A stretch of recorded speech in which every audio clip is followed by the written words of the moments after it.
Samajwadi party के नेता स्वामी प्रसाद मौर्य ने सपा के राष्ट्रीय महासचिव पद से इस्तीफा दे दिया है। इसकी जानकारी उन्होंने खुद सोशल मीडिया प्लेटफॉर्म एक्स के जरिए दी।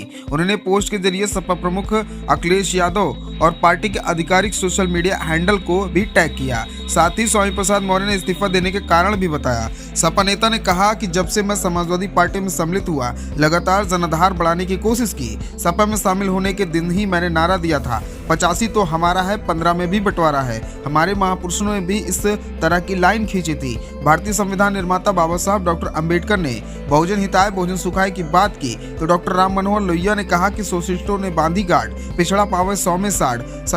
शहीद जगदेव बाबू कुशवाहा व राम स्वरूप वर्मा ने कहा था, 100 में 90 शोषित है, 90 भाग हमारा है। इसी प्रकार सामाजिक परिवर्तन के महानायक काशीराम का भी वही नारा था, 85 बनाम 15 का। स्वामी प्रसाद मौर्य ने आगे कहा, किंतु पार्टी द्वारा लगातार इस नारे को निष्प्रभावित करने एवं वर्ष 2022 के विधानसभा चुनाव में सैकड़ों प्रत्याशियों का पर्चा व सिंबल दाखिल होने के बाद अचानक प्रत्याशियों के बदलने के बावजूद भी पार्टी का जनाधार बढ़ने में सफल रहा।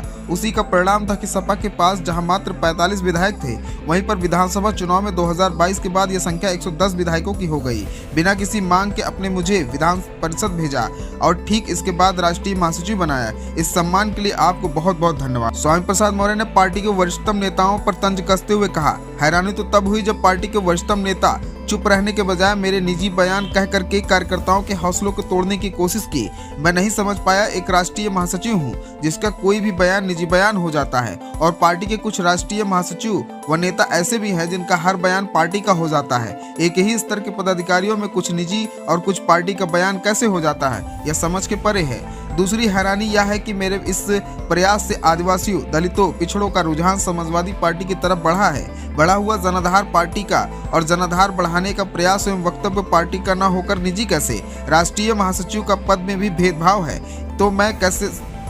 तो मैं समझता हूं ऐसे भेदभावपूर्ण महत्वहीन पद पर रहने का कोई औचित्य नहीं है।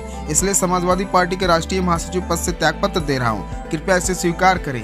अब इस पूरे मामले को लेकर आपकी क्या